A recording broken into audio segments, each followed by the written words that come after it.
Buenas noches, amados hermanos. Dios les bendiga.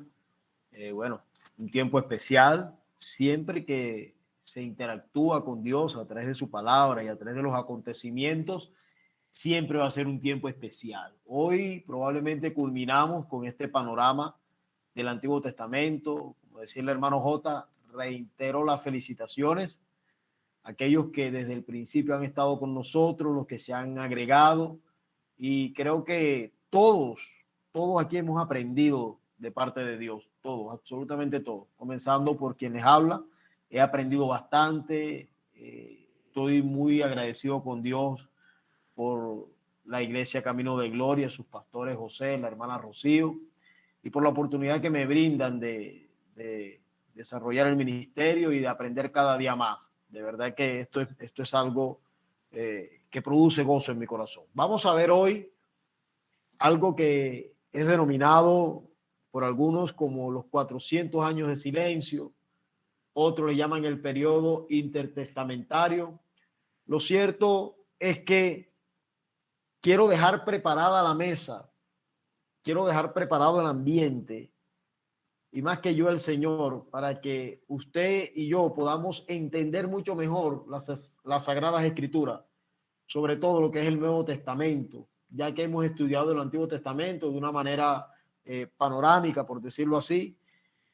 Y la inquietud siempre ha sido esta. Cuando usted abre el libro de Mateo, automáticamente pasando algunos capítulos se encuentra con personas llamadas fariseas, otras saduceas, otras personas llamadas celotes y miles de palabras y de grupos religiosos, políticos, que en el Antiguo Testamento no se nombran por ninguna parte. Y eso debiera llamarnos la atención. ¿Cómo es que el pueblo hebreo tenía su lengua hebrea, después tuvo la aramea, y de repente en el Nuevo Testamento encontramos el griego koine, y esto tiene que a nosotros que llamarnos la atención? Voy a iniciar con un texto ubicado en Gálatas capítulo 4:4 para dar la enseñanza de hoy. Dice la palabra del Señor, Gálatas 4:4. Pero cuando vino el cumplimiento del tiempo, Dios envió a su Hijo nacido de mujer y nacido bajo la ley. Quiero que subraye la palabra que dice, pero cuando vino el cumplimiento del tiempo. Cuando el tiempo se había cumplido, cuando el escenario estaba listo, entonces Dios envía a Jesucristo a la tierra. Hablábamos la clase pasada de lo que fue el retorno, y en parte tocábamos el reino de Babilonia. Hablamos de muchos reyes que ellos tuvieron, de que el último de que se habla en Daniel en el capítulo 5 se habla de Belsasar, pero que Belsasar no era un rey como tal, era un corregente o alguien que estaba de suplente de su padre Nabobino, quien estaba festejando algo de la luna por allí, y él fue el que los medopersas lo habían derribado.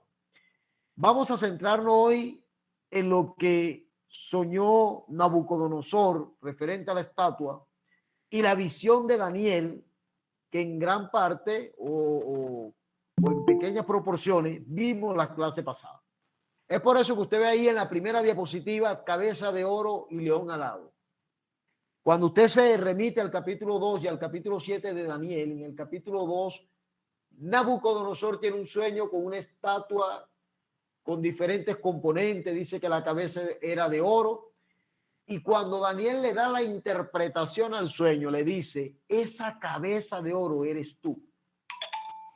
Es el reino actual, el que es representado en esa cabeza de oro es Babilonia. Y Babilonia irrumpe la historia del pueblo de Israel en el año 606, cuando hace su primera deportación hacia las tierras babilónicas. Allí comienza con el reinado de Nabucodonosor. Aquellas personas que fueron llevadas a Babilonia adoptaron el idioma arameo. Es por eso que Jesucristo en cierta ocasión, si no estoy mal, cito Marcos capítulo 5, cuando dice talita cumi, niña, a ti te digo levántate. Ese talita cumi, cuando está en la cruz, Elí Elisa Balate, De pronto no lo pronuncié bien, pero usted me entiende lo que quise decir. Es arameo. Ahí está hablando arameo. Ese idioma arameo el pueblo lo adquirió en Babilonia. El personaje importante y sobresaliente mientras estuvieron en Babilonia, aparte de aquellos 3 varones que fueron al horno de fuego, fue Daniel. Muy importante. Ellos allí tenían libertad religiosa en Babilonia. Es por eso que en cierta ocasión se levantaron algunos hombres en contra de que adoraran la estatua y aquello, pero cuando Nabucodonosor vio que el 4.º hombre estaba en el horno de fuego, Nabucodonosor mandó a que adoraran al Dios de estos muchachos. Y eso le daba al pueblo hebreo, que aunque estaba cautivo, le daba la libertad de adorar a su Dios. Ellos ocuparon puestos de preeminencia dentro de Babilonia. Daniel fue nombrado jefe de los sátrapas. Todos tenían de alguna manera puestos, lugares. Algunos fueron comerciantes, otros, bueno, simplemente fueron esclavos, pero no se le negó la oportunidad de tener lugares allí en Babilonia. Y no es hasta el año 539 cuando los medopersas, que son representados en el sueño de Nabucodonosor como los pechos y brazos de plata, pero en la visión de Daniel es representado por un oso. Y dice que este oso se levantaba más de un lado que de otro. Explicábamos la clase pasada que probablemente era porque una de estas naciones, sean los medos o sean los persas, era más fuerte. Y que este oso dentro de sus dientes llevaba 3 costillas y que representaban 3 naciones o 3 imperios que ellos habían gobernado, que era Babilonia, Egipto y Lidia, si no estoy mal. Personajes que fueron importantes aquí, entre ellos el rey Ciro, quien es el hombre que recibe de parte de Dios la ordenanza. Escuche bien, un hombre impío recibe de parte de Dios la orden de que vaya y mande al pueblo a reconstruir el templo, de que patrocine aquello. No solamente lo envía, sino que le da los recursos. Así que por eso es que la Biblia dice que hasta las piedras hablan. Y es que Dios usa al que quiere para cumplir su propósito. Entonces, en ese momento, los medo-persas, en ese imperio, comenzaron los judíos a tener retorno a su tierra, tenían libertad. El decreto era el siguiente: todo aquel que quiera volver a Jerusalén, a reconstruir el templo y los muros, tiene libertad de hacerlo. Los que se quedaron, pues quisieron quedarse. Los que quisieron ir para allá fueron. Entre eso tenemos nosotros en su primer viaje, que lo hemos visto y que lo recomiendo que lo lean en el libro de Esdras, a Zorobabel y a Josué. Estos hombres regresaron allá y comenzaron el trabajo de la edificación del templo, pero se levantaron los enemigos, porque cuando tú y yo obedecemos a Dios y hacemos lo que Dios nos manda hacer, el enemigo se va a levantar. Y ciertamente el enemigo logró parar la obra, pero Dios levanta después a Ageo y a Zacarías. También lea a esos 2 profetas, que esos profetas pertenecen a la edad del retorno, Ageo y Zacarías. Dice que Ageo y Zacarías, Dios despertó el espíritu en ellos y ellos despertaron el espíritu en el pueblo para que volvieran a reconstruir el templo de Dios. Y no es sino hasta el año 516 que el templo queda nuevamente reconstruido, que es lo que conocemos en la historia como el templo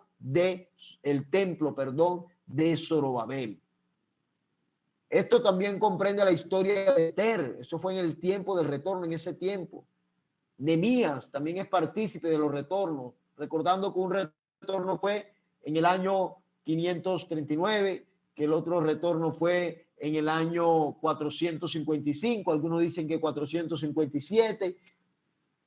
Ahí en ese retorno iba Esdras y luego Nehemías en el año 445. Parece que después hubo otro retorno. Por allí está anotado en algunos comentarios. Pero lo cierto es que Dios había dado una palabra al profeta Jeremías y le había dicho que el pueblo solamente iba a estar cautivo 70 años. Para los que no estuvieron la clase pasada y para los que estuvimos, les recuerdo esto. Sacábamos una cuenta de 70, 606 en la primera deportación, 536 el primer retorno, 70 años. 586 la última deportación y destrucción del templo. 516 reconstruyeron el templo. 70 años había prometido Dios, y que estos 70 años salían de los 70 años de reposo que le debían a la tierra que Dios le había entregado. Pasa y sucede que pasaron los reyes, Artajerjes, algunos otros, y en el año 331 se levanta un imperio nuevo que venía galopando. Pero volvamos a la estatua con la cual Nabucodonosor había soñado. Después de hablar de los pechos y los brazos, habla del vientre y los muslos y dice que eran de bronce. Que eran de bronce la tercera parte que seguía de esa estatua. O sea, el tercer imperio era de bronce, pero Daniel lo visualizaba como un leopardo. Y un leopardo es un animal rápido, veloz, feroz. Así venía cabalgando el imperio griego de la mano de un hombre llamado Alejandro Magno o Alejandro el Grande, como es conocido en la historia. Este Alejandro el Grande no se conformaba con invadir tierras y deportar personas a otras naciones. Este hombre tenía una visión bien clara. Mire, yo estoy seguro, hermano, que esta visión venía de parte de Dios y usted me va a entender por qué más adelante. Este hombre, dice la Biblia, dice la historia, acostumbre uno de hablar siempre y citar la Biblia, pero dice la historia que este hombre tenía en su mente colocar el idioma griego a todas aquellas naciones e imperios que él lograra gobernar. Y no solamente el idioma, sino su cultura también, que es lo que conocemos como la cultura helénica o helenística, que era una cultura muy perversa, donde hacían juegos desnudos, donde había prostitución, donde todo era una concupiscencia totalmente degradante. Este hombre estaba pensando en grande. Este hombre quería transmitir su cultura a los imperios y a las naciones que él lograra gobernar. Y vea que lo logró. Un hombre que, aunque duró poco con vida, porque no pasado muchos años, este hombre muere, pero su objetivo lo había alcanzado. Había logrado helenizar aquellas tierras que él había gobernado y había subyugado. Había logrado establecer el idioma griego como idioma oficial de aquellas naciones. Pero aquel hombre, cuando muere, dice la historia que no dejó heredero en el trono y que 4 de sus grandes generales se repartieron la tierra. Y yo sé que muchos dirán, oye, está hablando de historia y no está hablando de Biblia. Quédate tranquilo que todo esto tiene que ver con la palabra de Dios. Todo tiene que ver con la palabra de Dios, porque Dios es el dueño de la historia. Así de simple, hermano y hermana. Aquellos hombres eran llamados Ptolomeo, Lisímaco, Casandro y Seleuco. Los dos más fuertes y sobresalientes en cuanto a la intervención con el pueblo israelita son Ptolomeo y Seleuco. Ptolomeo queda gobernando la parte de Egipto. Seleuco queda gobernando la parte de Siria al norte y Egipto en el sur. ¿Qué quedaba en el centro? Israel. Entonces Israel era de alguna manera como aquella tierra deseada tanto por Seleuco como por Ptolomeo, y eran grandes enfrentamientos entre estos hombres. ¿Y dónde cree usted que ellos hacían esas peleas? En Israel. O sea que Israel en estos tiempos vivió una angustia muy grande. Sufría a causa de las guerras, de las batallas que se libraban entre los seleucos y los ptolomeos, entre los egipcios y los asirios, aunque ellos estaban representando al imperio griego de Alejandro Magno. Dice la palabra, dice la historia de que los Ptolomeos le dieron mucha libertad religiosa a los judíos. En principio fueron un poco duros con ellos, pero después se mostraron favorables a los judíos, dándole libertad religiosa. Hubo un hombre llamado Filadelfo, un rey llamado Filadelfo de los Ptolomeos, quien él se interesó tanto en la escritura hebrea, en la palabra de Dios, que este hombre era un gran coleccionista de literatura y dice que mandó a traducir al griego la palabra de Dios, lo que estaba escrito en hebreo. Y es lo que conocemos hoy como la Septuaginta, la primera traducción del hebreo a otro idioma, en este caso al griego. Si hacemos un stop en cuanto a idiomas, ya vemos que el pueblo hablaba hebreo como lengua original, hablaba arameo porque lo había adquirido en Babilonia y ahora hablaba griego también a causa del imperio de Alejandro Magno. Y sigue contando la historia de que 72 hombres, 12 de cada tribu, fueron escogidos para traducir del hebreo al griego lo que conocemos hoy como la Septuaginta, la primera traducción al griego.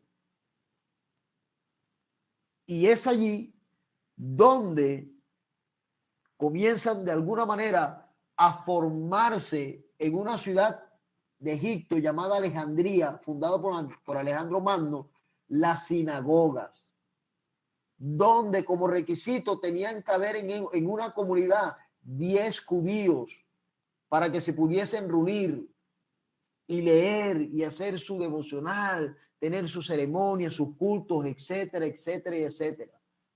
Pero en el año 323, en una de esas batallas que continuaban entre los Ptolomeos y los Seleucas, entre los egipcios y los asirios, ganan ahora la batalla los de Siria, o sea, los Seleucas, ganan la batalla en el año 198 antes de Cristo. Y este hombre que gobernaba aquí era llamado Antíoco el Grande, el sirio, el Seleuco. Este hombre trató con dureza al pueblo de Israel, los persiguió, mandó a quemar todo ejemplar de las escrituras que estuvieran, bien fuera en griego, en hebreo, en el idioma que fuera. Él no quería saber nada del pueblo judío. Era enemigo número uno del pueblo judío. Es aquí donde comenzaron entonces a medio asomarse los gobernantes que a su vez eran sacerdotes. Y dice que un día los simpatizantes de la cultura helénica y de Antíoco Seleuco colocaron como sacerdote a un hombre llamado Jasón, pero que los judíos tenían su propio sacerdote y era Onías III. Y esto trajo gran conflicto entre Antíoco y el Grande, el cual dice la historia que le entró un arrebato de ira, fue a Jerusalén y entró al templo y sacrificó una cerda en el templo. Y no se conformó con esto, sino que mandó a buscar sacerdotes para que sacrificaran cerdo a su Dios, profanando el templo de Dios. Y mire cómo Dios tiene todo bien cronometrado, Dios tiene todo en control. Por eso yo no estoy de acuerdo cuando aún yo digo en mis oraciones, Señor, toma el control. Dios siempre tiene el control de todo. Y Él dice en su palabra que a los que los amamos, todas las cosas nos ayudan para bien. Un buen día este hombre envió a uno de sus oficiales a una montaña donde estaba un hombre llamado Matatías, sacerdote, por cierto. Y llegaron allá y le dijeron, mira, Antíoco, el rey, manda que sacrifiques esta cerda. Y este hombre, indignado, se opuso a aquello. Alguien que venía con el oficial hizo aquel sacrificio y Matatías lo mató. Y mató al oficial que Antíoco había mandado. Esto enciende la guerra ahora. entre Antíoco el Grande y la familia de Matatías. Y no solamente su familia, este hombre tenía 5 hijos, los cuales huyeron a una montaña y miles de judíos le siguieron. Y allí comenzaron entonces a darse como sombra la guerrilla, por decirlo así, los que se oponían a los gobiernos. Parece que ahí comienza a tomar forma lo que conocemos en el Nuevo Testamento como los celotes. Aquellos que dicen que Dios va a ayudar a aquel que se ayuda. De ahí el refrán que usted escucha mucho: ayúdate que yo te ayudaré. Ellos decían que Dios lo iba a ayudar, pero que ellos tenían que tumbar los gobiernos imperialistas malos que se oponían a las cosas de Dios. Este Matatías muere, pero quedó su hijo Judas, conocido como el Martillo, quien hace una guerra extraordinaria a Antioquio, juntamente con su hermano Jonatán, y por último Simón, en el año 142, quien logra la independencia venciendo a Antioquio el Grande y a su gran ejército sirio, y logra el pueblo de Israel su independencia. Esta historia, hermano, aunque no esté citando textos bíblicos, es importante para poder entender el enlace que hay entre el Antiguo Testamento y el Nuevo Testamento. En esa batalla que se había peleado allí entre los macabeos y entre el imperio sirio, que de alguna manera estaba suscrito a lo que era el imperio griego y que Antíoco el Grande lo comandaba, en esa batalla nació una fiesta llamada las fiestas de la dedicación. Y esa fiesta, hermano, Jesucristo la celebró. Yo lo invito a que se ubique en Juan capítulo 10, versículo 22. Anota el texto. Juan 10, 22. Jesucristo festejó esa fiesta. Es más, lo voy a leer, hermano. Vamos a aprovechar para leerlo. Juan capítulo 10, versículo 22, dice la palabra del Señor. Celebrábase en Jerusalén las fiestas de la dedicación. Era invierno y Jesús andaba en el templo por el pórtico de Salomón. Estaba Jesús festejando esta fiesta. Aquí hay una cita del libro de Macabeos, 1 Macabeos 3:19. Algunos me estarán diciendo que soy hereje. No, hermano, esto es historia. Algunos dirán, ay, está citando libros católicos. Los macabeos hablan de esta historia, de lo que sucedió en el periodo de silencio, en el periodo intertestamentario, y que muchas veces nosotros ignoramos qué pasó en ese tiempo. Dice así: en una batalla, la victoria no depende del número de soldados, sino del poder que viene de Dios, que viene del cielo, o sea, que viene de Dios. Es un libro deuterocanónico, es un libro que usa la Iglesia Católica, pero yo lo invito a leerlo, primero y segundo de Macabeo, porque relata la historia de los acontecimientos importantes que llevaron a establecer esta fiesta que el mismo Jesucristo celebró, y que esta cita que está aquí es una gran verdad. Eso pasó en el tiempo de Josué. En Josué, cuando estudiamos Josué, relata la Biblia y dice que más fueron los que murieron por la mano de Dios que por los ejércitos de Israel. Ahí está ese texto resumido. Dejo eso allí para que medite. Si tiene alguna pregunta al final, ¿por qué cito los macabeos? Estamos dispuestos a responderle con mucho respeto y seguimos adelante entonces. Entonces, la era macabea, me perdona allí, pero cuando hice eso me estaba medio dormido y dice macanea. Es la era macabea. Entonces, en esta era macabea comienzan la independencia, pero Juan Hircano, quien es el último de los macabeos, se dice que él mismo se declaró rey y sacerdote. Los judíos ortodoxos no admitían que alguien se autonombrara rey si no venía del linaje de David. Y Juan Hircano no venía de la tribu de Judá y tampoco pertenecía a la tribu de Leví. Y allí nace lo que conocemos hoy como los fariseos, porque ellos se oponían al quebrantamiento de la palabra de Dios y de lo que Dios había establecido. Pero a su vez nacen los saduceos, porque acuérdese que los saduceos, cuando usted los encuentra en el Nuevo Testamento, siempre se habla de gente adinerada y que tienen lugares en el templo como sacerdotes y sumos sacerdotes, pero que a su vez influyen en la política. Entonces vimos que por ahí nacieron los celotes que se rebelan contra los gobiernos, que los fariseos, a causa de que se estaban como que contaminando con la cultura griega y que aparte de eso querían gobierno, querían sacerdocio sin pertenecer a la línea sacerdotal ni davídica, entonces los fariseos allí nacen y se establecen como tal, pero también nacen los saduceos, que eran estos hombres que querían sacerdocio, pero a la vez querían poder político. Maestro, Dígame, hermano J. por favor, repita nuevamente lo último que dijo, que no lo pude escuchar muy bien. Lo escucho entrecortado, pero creo que es mi internet, por favor. Ok, lo último que dije, me voy a regresar un poquito, hermano Juan. Los fariseos en aquel momento eran conocidos como judíos ortodoxos. O sea, cuando hablamos de ortodoxo, hablamos de la doctrina correcta o la interpretación correcta de la palabra. Y ellos se oponían a que cualquiera se levantara y dijera, yo soy rey y soy sacerdote. En este caso, Juan Hircano, quien viene de la descendencia de los macabeos, se autoproclamó en el año 142 antes de Cristo como rey y sacerdote. Pero había un problema. Él no procedía de la línea de David, ni procedía de la tribu de Leví.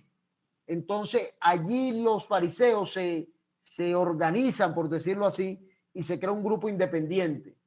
Pero a su vez, por esta proclamación de rey y de sacerdote, nacen los saduceos, que es lo que encontramos en el Nuevo Testamento.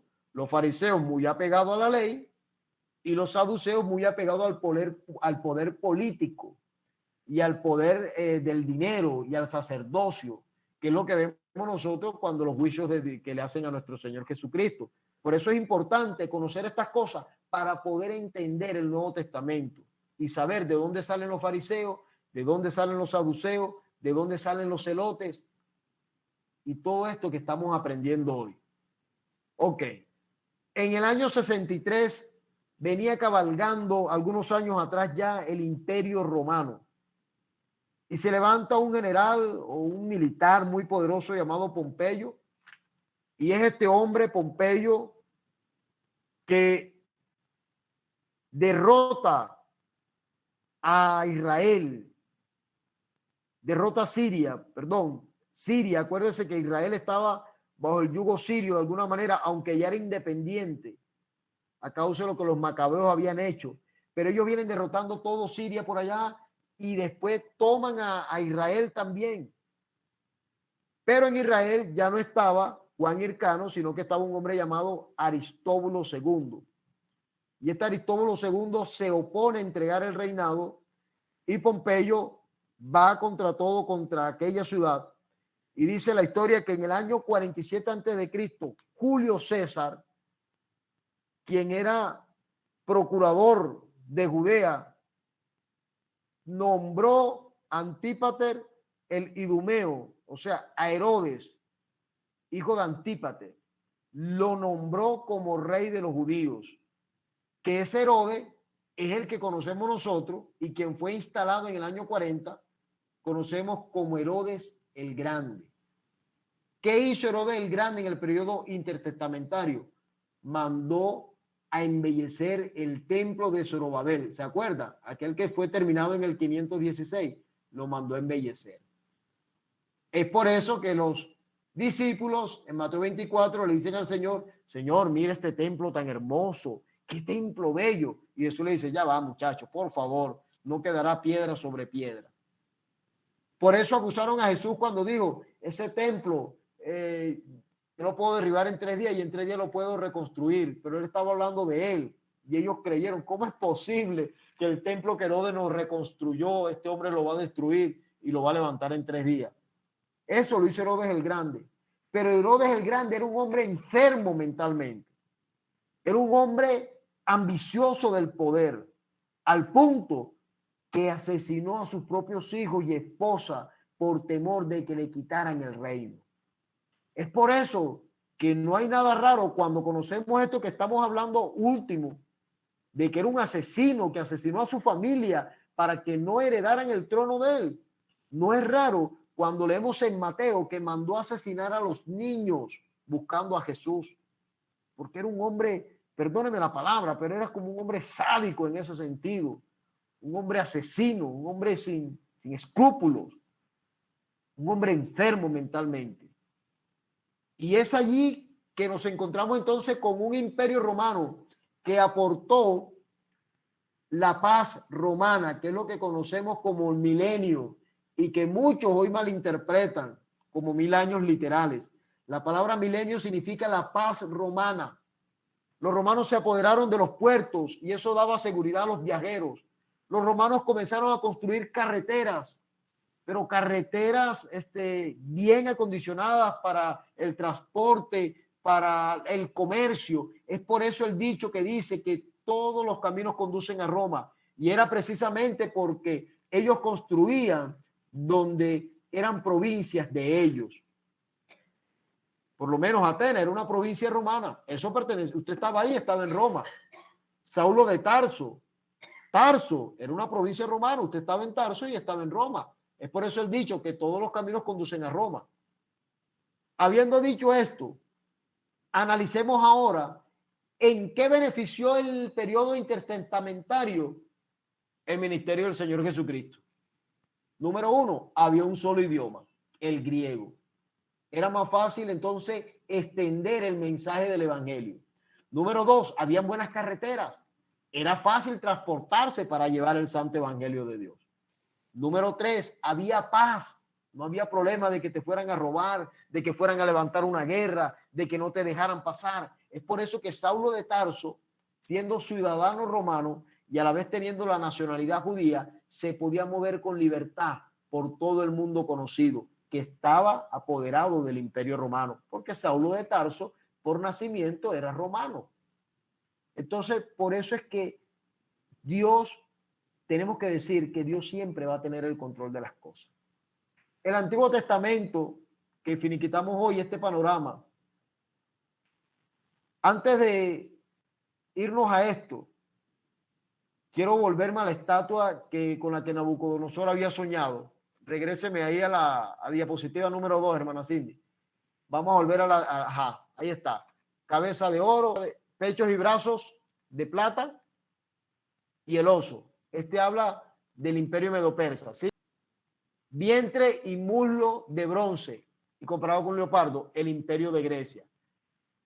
El cuarto material habla de piernas y pies de barro y una bestia espantosa y terrible. Ese fue el imperio romano. ¿Y sabe cuál reino vino después de ese? Aquel que dice Daniel que fue cortado del cielo con una mano, que era una piedra, y que vino y desmenuzó a la estatua. Y ese es el reino que usted y yo pertenecemos. Es el reino de nuestro Señor Jesucristo. Ahí está descrito. O sea que estos sueños no vinieron en vano. Estos sueños tenían propósitos reveladores de la historia que iba a vivir el pueblo de Israel, el pueblo de Judá, el pueblo de Dios, y que eso iba a llevar a que todo estuviera en orden y alineado para que Cristo pudiese venir a la tierra. Es por eso que dice Gálatas 4:4. Y cuando vino el cumplimiento del tiempo, vino Jesús, nacido de mujer y nacido bajo la ley. Entonces, este pueblo en su retorno siguió siendo infiel a Dios. En vez de construir el templo, estaban construyendo sus casas. En vez de ofrecer lo mejor, yo le invito a leer Malaquías. Dice que daban lo peor para el sacrificio. Y es por eso que todo esto le vino a esta nación. Y me sorprende hoy, con el perdón de ustedes, hermano, pero es mi posición, no estoy diciendo que sea la verdad absoluta, es mi posición. Me da dolor ver personas idolatrando a Israel.